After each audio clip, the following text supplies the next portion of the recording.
Hello. Hey, Fallon, I like your hair. Thank you, girl. Switch it up for the winter, for the fall. It's very October. I was about to say. Well, honestly, I switched it up for this week. Let me not tell a story. Next call will be different. So Nice. thank you. And hope you're doing well. We'll give it just a couple of minutes. And Valen, the only person I saw who wanted an excused absence was it Ahmed? Yes. Okay, that's what I thought. I don't know why I had such a moment there trying to figure that out. That's the only email that I received. Okay, good to know. Right. And Benito, when you get a second, Mr. Little is in here as an attendee. Here's Alicia. We're getting there. 1, 2, 3. Thank you.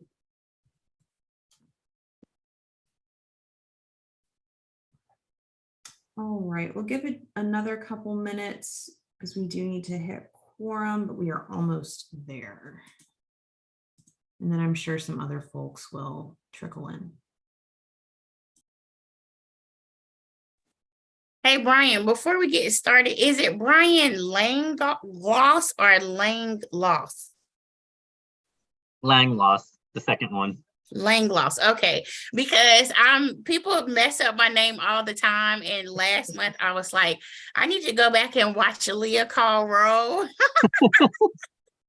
Like I get so pressed for names because I have been everything but Valno. Like that's so close. So close. I absolutely get it. No, I think got it fine last month too. So Okay, thank you. I try.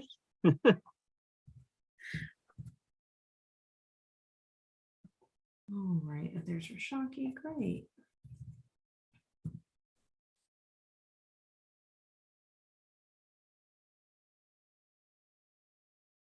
All right. Mr. Little is here, which is great. Hi, Mr. Little. We're just about to get started and then we'll do your presentation in just a second. Thank you so much for joining us. No problem. Thank you. All right, everyone. I hope you're doing well. It's 6:03, so I figure we'll go ahead and get started. Benito, would you mind sharing our agenda, please?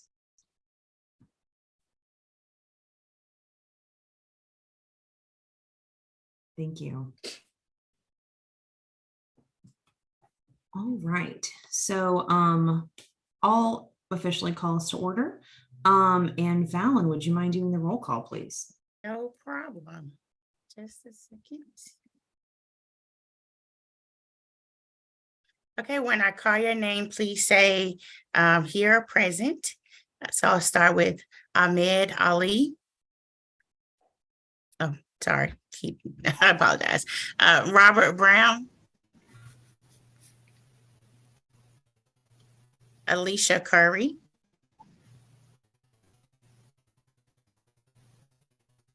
Present. Leah Eford Green. Present. Rashaki Furness. Present. Alexa Hartenstein Hamill.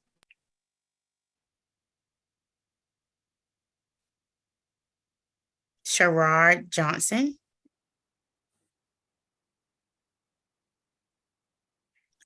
Amy Jones. Here. Brian Langloss. here. Richard LeBennett. Looks like he's just joining, Valen. Okay, thanks. Seth Candle. Present. Matthew Montine. Present. And Ann Raybeck. Rebeck. Rebeck. Thank you. Next month. It was so close. You got to the last one. Next time. Next time, yeah. And just a quick PSA for folks, if you all happen to need to leave a few minutes earlier or get here a few minutes late, don't worry, you are counted present, even if you're not present at roll call, but obviously we still need to do it. Wonderful. Oh, really quickly, this is Richard LeBennett. I just joined right at the tail Yes. end, so just present. All right, we have you accounted for, Richard. Thank you. Awesome. Thank you. Thank you. No problem at all. Are there any additions or revisions needed for the minutes that Valen sent out this week? All right, hearing none, I will call for a motion to approve the September minutes. Seth So Campbell. moved. Oh, there we go. And I'll have a second. I second. Thanks for talking. Thanks, y'all. All right, so we have a presentation from the County of Durham tonight. I know we've talked about this at multiple meetings. How does the county interact with the city and DHA when we think about affordable housing and the housing market in Durham, as well as how are folks in DHA supported by the county through the Department of Social Services. So Ms. Campbell, thank you again for joining us, and we are excited to hear your presentation.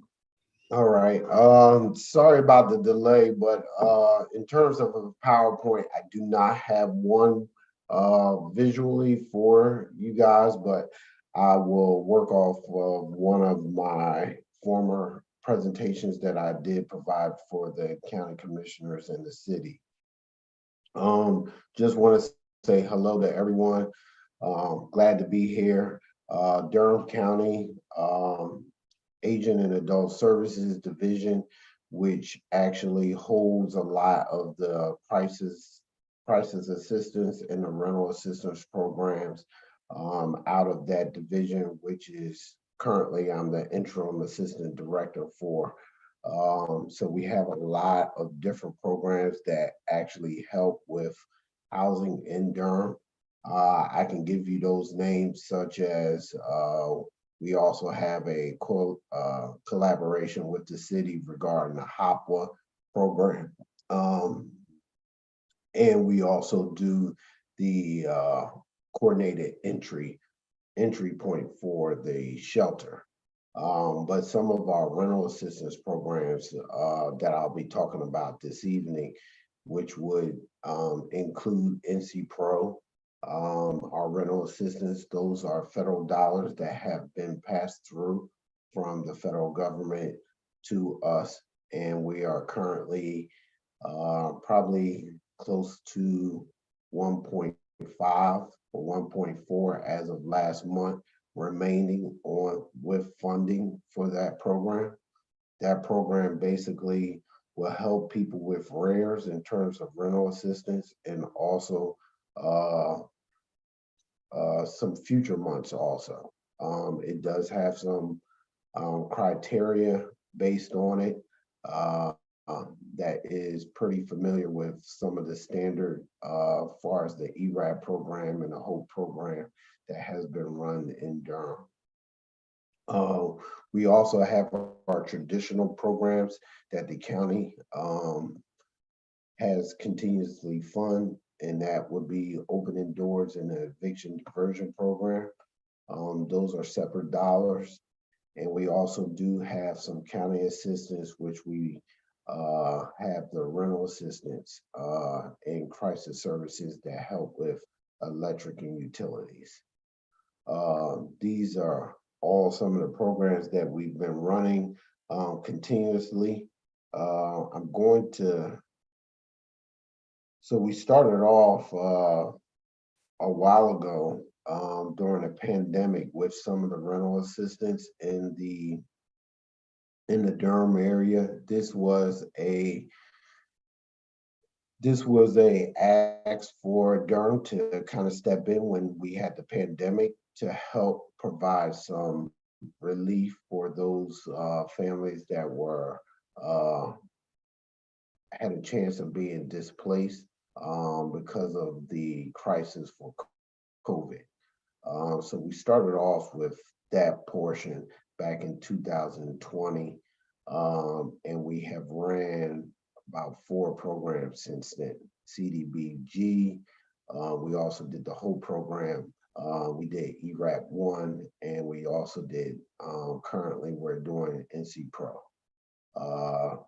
We do have a software system for NC Pro, such as we did for ERAP, but we continuously, and I know from the panel here, I see some familiar names. Durham is experiencing a housing crisis in terms of affordable rent in this area, which continuously drive up some of the numbers in terms of evictions and the need for assistance. Our average amount of rental assistance currently for the NC Pro is somewhere in the neighborhood of $4,500 to $5,000, and it's usually probably about two to 3 months back rent with some additional fees that's attached onto it. I can definitely try to answer some questions in terms of what are we seeing in Durham County in terms of the applications and the clientele, but it definitely seems like the lack of affordable housing has been a major issue with some of the applications. People's rent just keeps going skyrocket, 20% each year they're having their lease. Just want to make sure I cover everything regarding that. We'll continue to, it looks like we have about maybe 4 to 5 months left in funding for the NC Pro. We are processing applications and spending close to about $300,000 a month in terms of back rent and future rent for this program, which will probably leave us, give or take, 5 or 6 months before we are all out of funding for this particular program. Want to see if anybody have any additional questions. Matthew, go ahead. Yeah, I just have a question about the kind of last point that you talked to, spending about $300,000 to $400,000 a month, and is it typical that you said it's about $4,500 to $5,000 in average rental assistance? Are those folks usually coming back in a few months, or is that like $300,000 to $400,000 typically being used to help like a different set of folks as like time progresses? So with the NC Pro dollars and also with the ERAP, the federal funding for ARPA, once you reach your 18 months, we're not allowed to spend that money. So these are typically, I would probably say a good portion of it are people that we have helped in the past. We are seeing some new, which we would call new people that's either just can't afford the rent. Maybe a single parent with 2 bedrooms. That's what we're seeing now. But a lot of the applicants, I would probably say it's their second time maybe receiving some kind of funding in the last 4 years. Thanks. All right, Rashaki. Thank you. Hey, Lee, thank you so much for that overview. My question is in regards to the increase that we see in rent, like you said, every year. Isn't there like a legal something where that's capped? Am I incorrect in that? To my knowledge, it's not capped.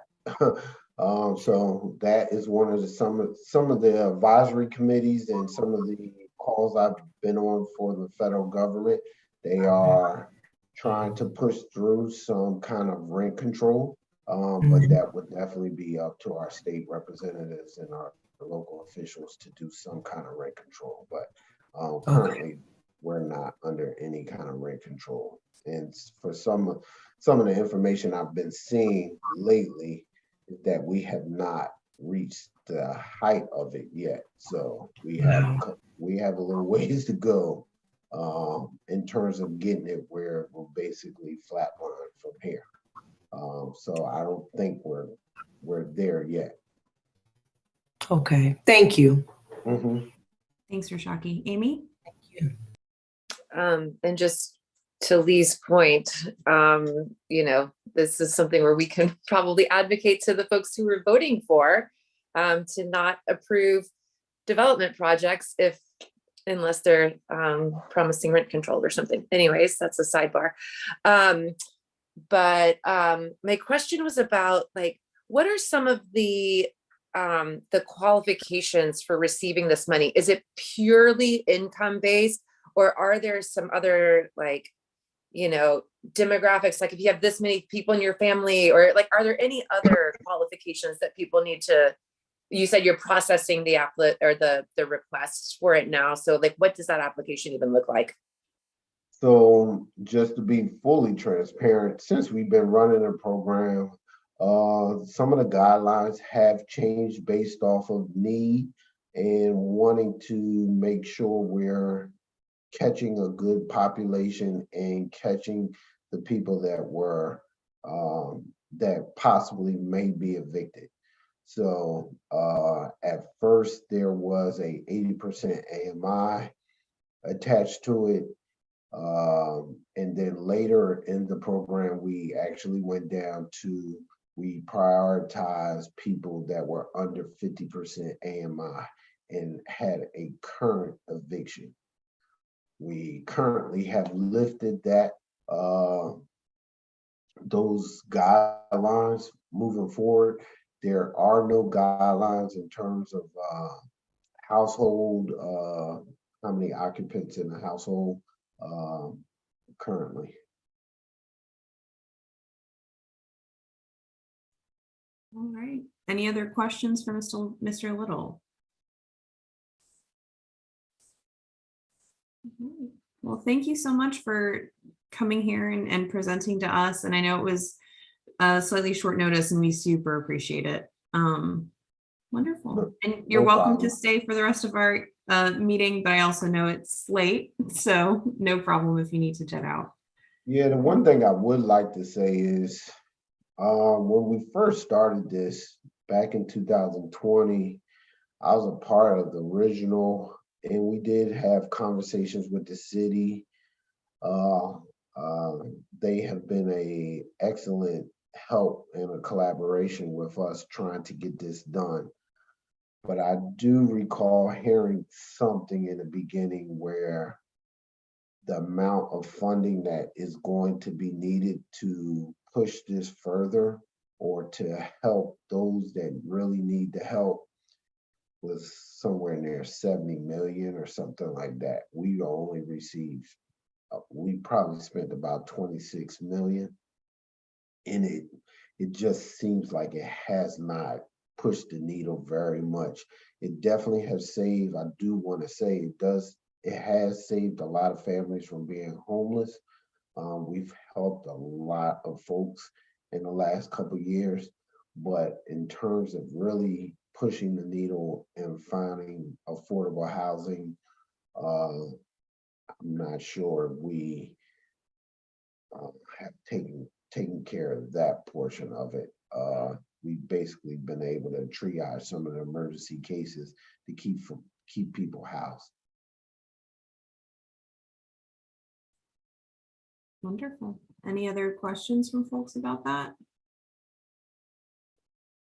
I will definitely stay and listen. I may go off of camera. I'm battling a slight cold right now, so I'm often coughing and sneezing. So I will probably go off camera, but I will be on just in case of any questions. Thank you so much. Oh, Fallon? I have a question, comment, along the lines of what Mr. Lee, what you were talking about with the funding that is anticipated for the need here. I guess it's more or less like for us, and I don't know if this is like if we need to come back to it, but like as an advisory council, are there ways for us to advocate for like rent control, or like, is there a way that we can have a more of an active voice like within the community, like to address that end of the need? We have been working on it internally, trying to see if we can find solutions, but definitely advocating for some kind of rent control or lease, providing some affordable housing for these new complexes that come arise, making sure we have enough for people. So what I did here is that Durham is a heavily populated rent place. Is probably close to about 47-48% renters in Durham. So that's a lot of renters here in Durham, and trying to make sure you have affordable housing for a lot of those applicants will take a lot. I think right now, at one point, maybe before the pandemic, we were looking at a 2-bedroom apartment somewhere in the neighborhood of $859, maybe going to $1,100. Right now, a 2-bedroom is probably close to $1,450 at least. And I'm not even saying a gated 2-bedroom. I'm just saying an average 2-bedroom is probably close to $1,450. And I believe it's probably going to go to about 18. But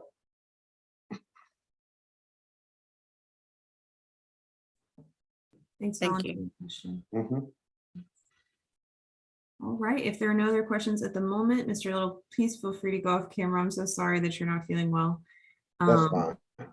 Um, Change the weather. Absolutely, absolutely. But Benita is, I know Reginald was going to give us an update from the Community Development Department. Is Ms. Holmes going to do that in his stead? Am I guessing correctly? Oh, no, it is Reginald. No, I'm here. Hi, Reginald. I'm Sorry. here. Hello, hello, hello. Hope you're doing well. Yes, sorry. Yeah, about greetings, that. everyone. And I'm actually using the phone. I'm in a different place right now, and I won't be long because I'm battling a cold, as you might be able to tell. I know it's not COVID, so don't worry about that. But must be something going around. But I wanted to first share that thank Lee for coming on behalf of the county and sharing the information that he did for the county's role in the county's program. I hope that information was provided was helpful. The department DSS does have a new director. I haven't had a chance to meet her yet, but I think she's maybe been in the chair maybe about 6 months maybe. So we look forward to, and I look forward to having an opportunity to meet her. The 3 things that I wanted to share with you, and they will be brief. One, I'm proud to announce that the North Carolina Housing Conference is going on now in Raleigh, and I spent the day there. I'm spending half the day there tomorrow.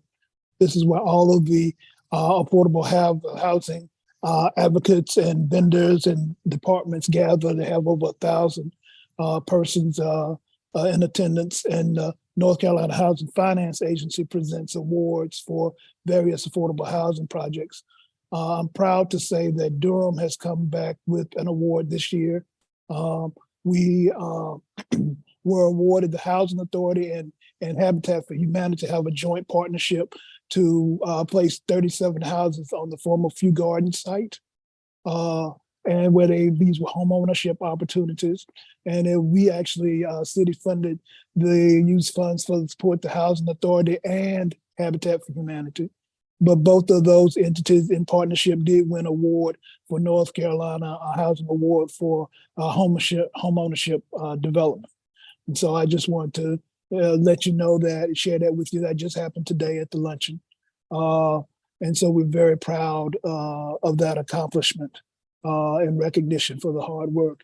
It took us a while to, as you know, that site across from Few Gardens, which is not far from Eastway Village, was vacant for a long time, but we were able to put together a partnership between the Housing Authority and Habitat for Humanity. And so I just wanted to share that with you. We're very proud of that.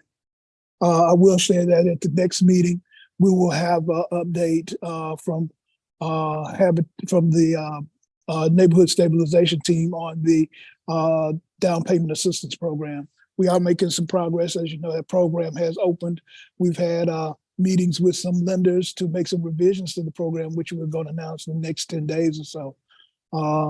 But we think that will be helpful. And so we'll look forward to next meeting that we'll have an update on our progress for the committee. And then I'll conclude with the final thing that's really hot for us is that we are working on a closing with the DHA and the Commerce Street. Mr. Scott should have mentioned that when he did his presentation. That's a 172 units, $62 million deal. The city has $8 million in that deal. They're trying to close in mid-November. We're still working on the last legal documents. I think the city's documents are the last documents to go in. Trying to get it in so HUD can review before the government shuts down is the goal. And so we will see. But again, that is the next big closing that is that's open. That's on the horizon, and it's a major close. This is the second closing for the DDNP, but it's the first closing under the CNI, the Choice Neighborhoods Initiative grant. And so be glad to talk about that in detail if y'all want to have more information on that. But I'm sure Mr. Scott shared some of the information with you at the last meeting, but we're excited about that. We're almost there. So I'll conclude with that information for now. Wonderful. Thank you so much, Reginald. I'm sorry you're feeling ill as well. It is absolutely going around though. Absolutely true. Are there any questions for Reginald on those updates?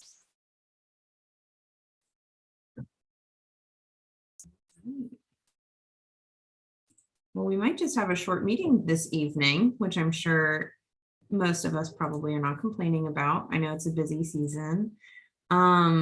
Wonderful. So the next agenda item, board discussion, other business. I have, just as an update on our last meeting, the folks who are going to be helping out in planning Community Development Week have been communicating. I know there is a current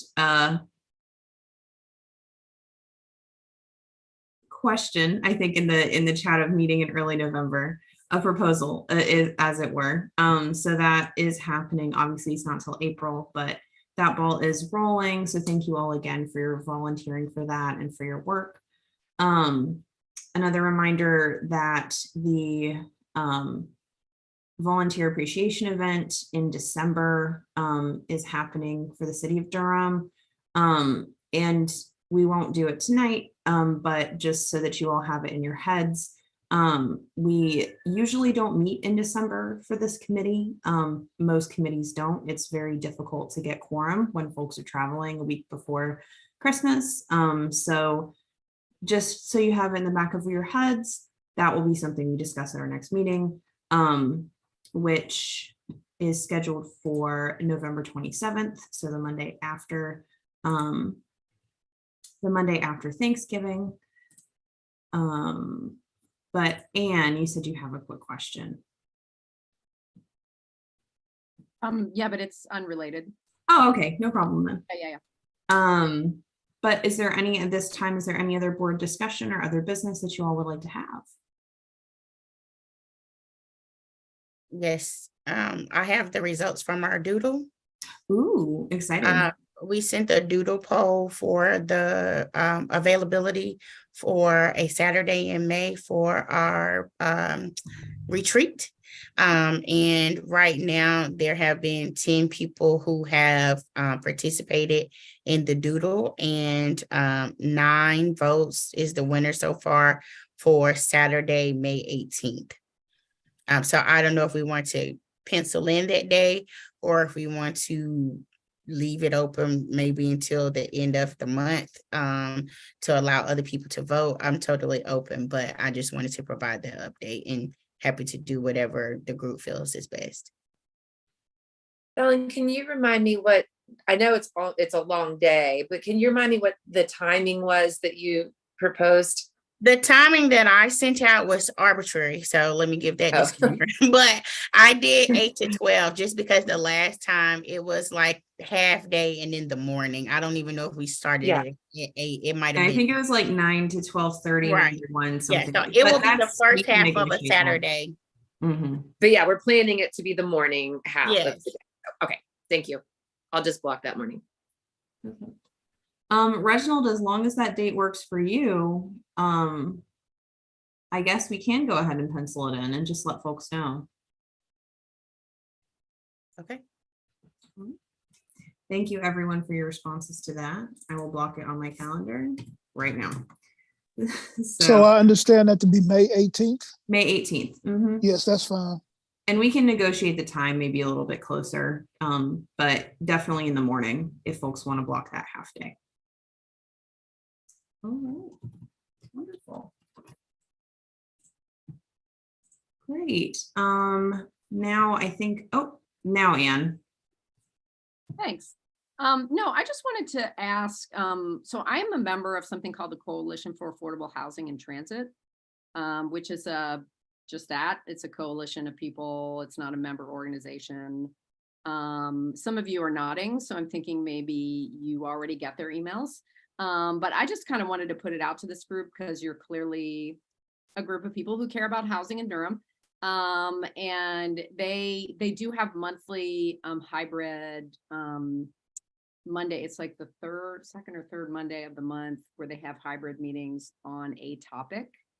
That's either housing or transit. And so, yeah, I just wanted to put it out there. I've really enjoyed participating in the group.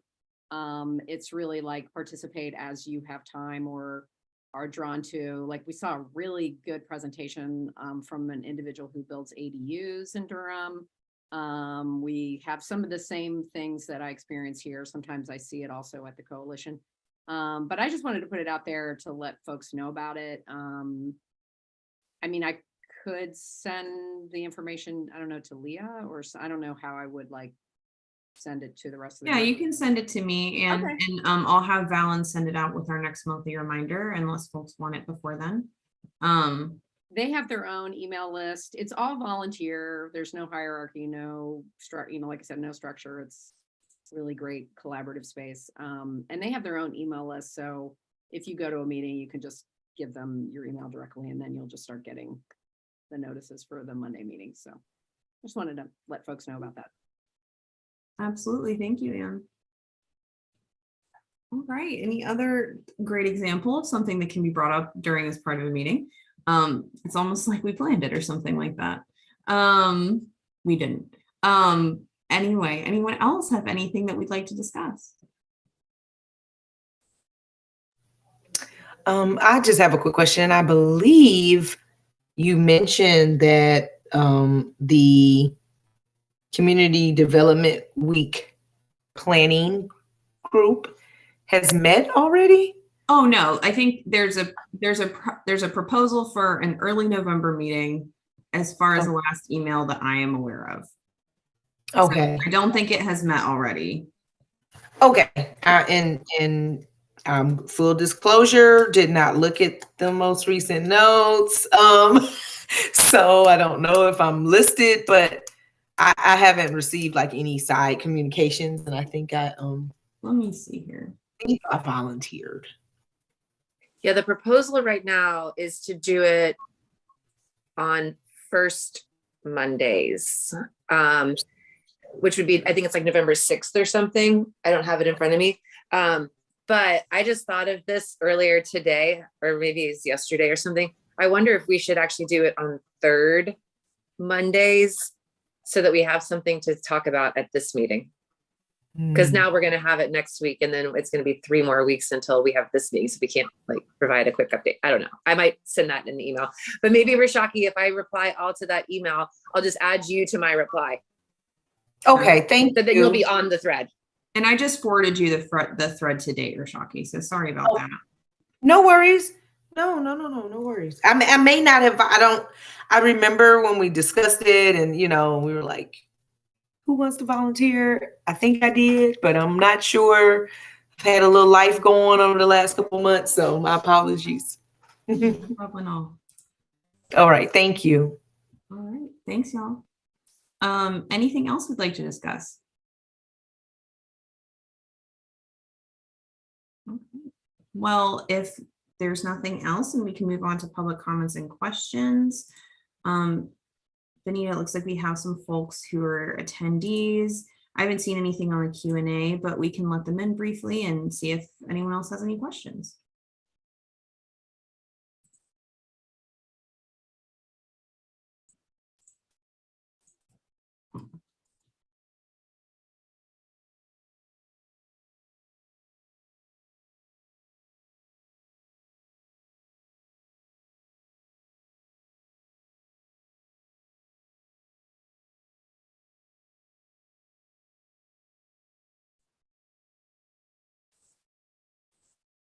Give them just one more second.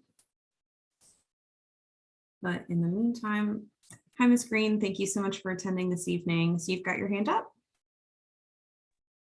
Yes, I had a question earlier and I forgot the young man's name who gave the first presentation. But in talking about, the rate of rentals in the city and having a problem with, the in-house, and that number's gonna even grow as, corporate America is basically buying the homes. And they're building homes to be rental properties and not for ownership. And then everything else is being built just like market rate. So I just am interested if anyone here has thought long-term about that. What are some of the solutions, that you think would be, well, we would have to have creative solutions, of course, but what are some of the solutions that we can kind of come up with to help mitigate this problem? I really like the fact that there's a partnership between DHA and between Habitat,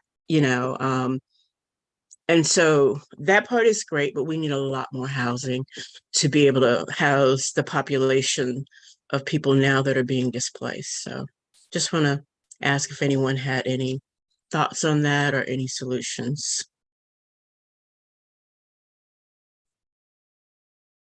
Yeah, Mr. Little or Reginald, if you all would like to talk about from your organizations, if there's anything that could address that.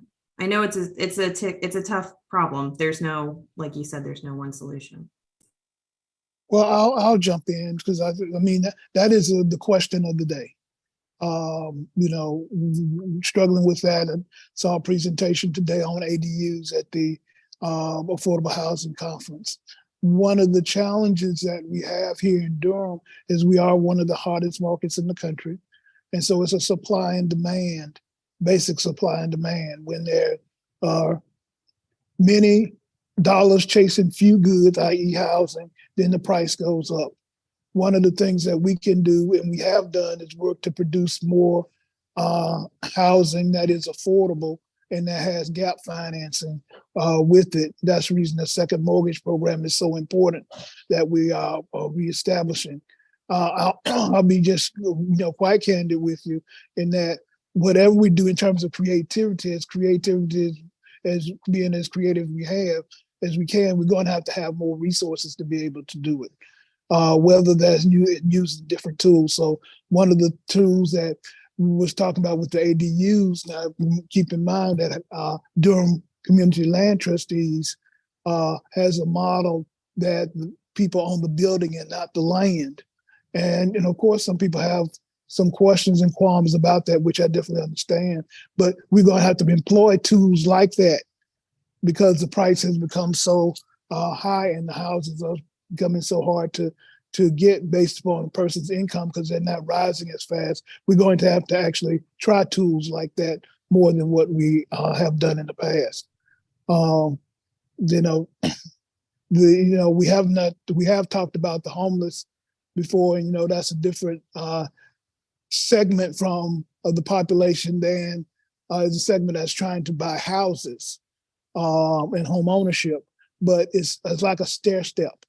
You're not housed, then you get housing with support services, then you're able to stay on your own, and then you're able to get a place where you can pay rent on your own, and then hopefully your income increases such that you can then be in the market for buying a house. One of the steps that we need to employ is helping people prepare to buy houses for home ownership.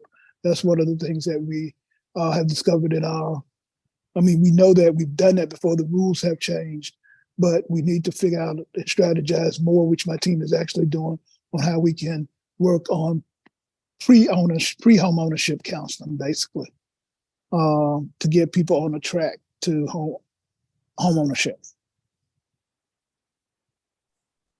If I could just follow up real quick, I don't want to make this a long drawn out, but just like real quick. And I understand the issue of ADUs, but if we're looking at homeowners, providing their land for ADUs, there's no guarantee that they're going to charge, provide for affordable housing. And I'm just wondering if you considered alternative methods like creating a tiny home communities, building smaller keeps the prices lower. And so creating tiny home communities, or even creating like the starter homes, things of that sort, or even, utilizing some of the schools that have been taken offline to create like studio apartment type living, are some other thoughts to maybe consider, because the situation we're in, we just need to be really creative and come up with new, innovative ideas. Most homeowners aren't going to want to give up that land, to hold that lease on it. They're going to want to make their money, off of it. And so I like that model, but it's, like you said before, it's a little controversial, and it'll be difficult to get homeowners to just kind of fully buy into that model. And I understand the land trust model, and that's how you maintain the affordability, by controlling the land. But I would really encourage you guys to kind of think out of the box a little bit, even creating co-op housing for people looking for different types. And it's going to take more than, what we've been doing, because we got to deal with the banks and corporate America that are now, creating these homes and buying them. They're creating homes for rent and not for home ownership. And, I read a study today. We're going to be looking at 2030 before we're out of this. And so that's going to mean a lot more people that are going to be out on the streets and be displaced. So anyway, I'm done.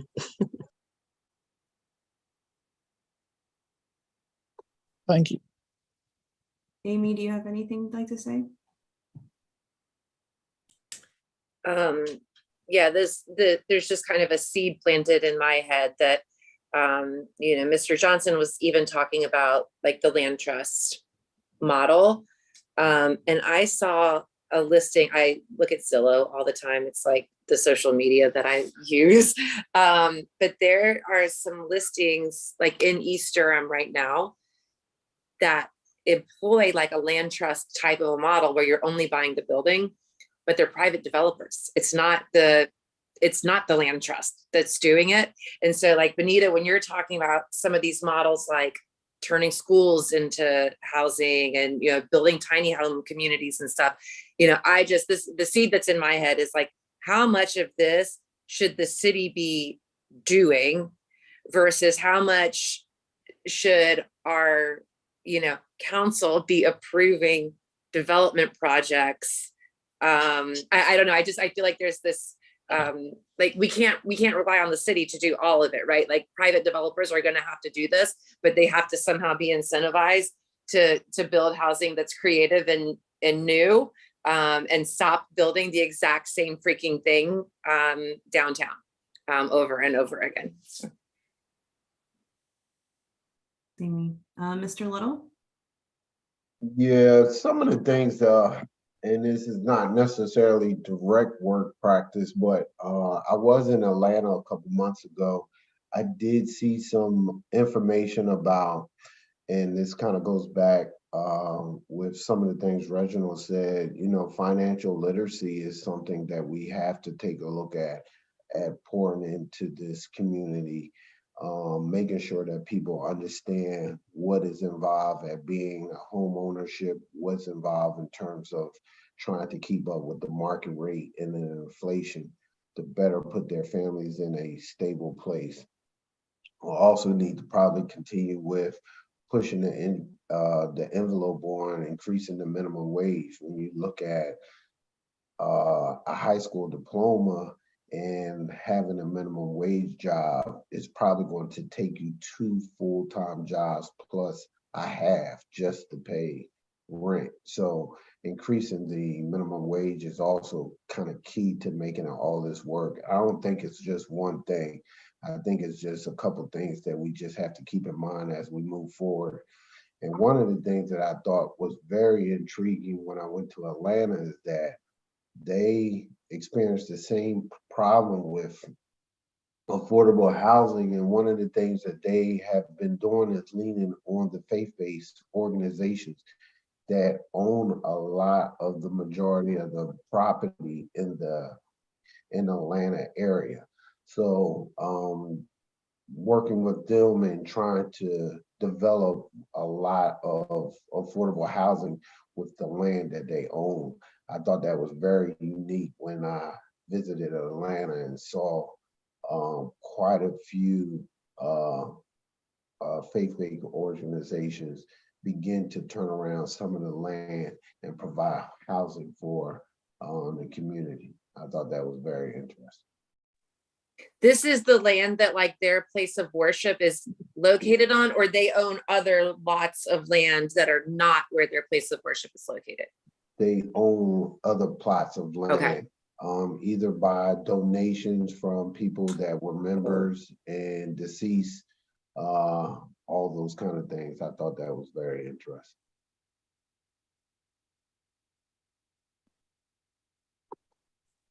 Thanks so much, everyone. Great discussion. Are there any other questions or comments?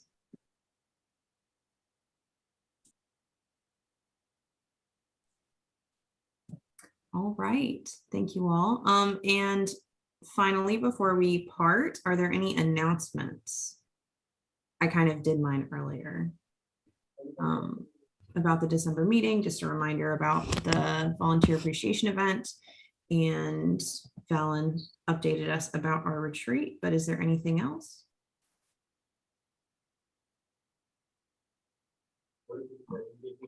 All right, hearing nothing, then I will take a motion to conclude our meeting. I move to conclude the meeting. Thanks, Rashaki. Take a second, please. Even though Seth told us we didn't have to do this last meeting, I'm just now remembering. I'll second it. Thanks, Brian. Seth's not here with his gavel to keep me in order.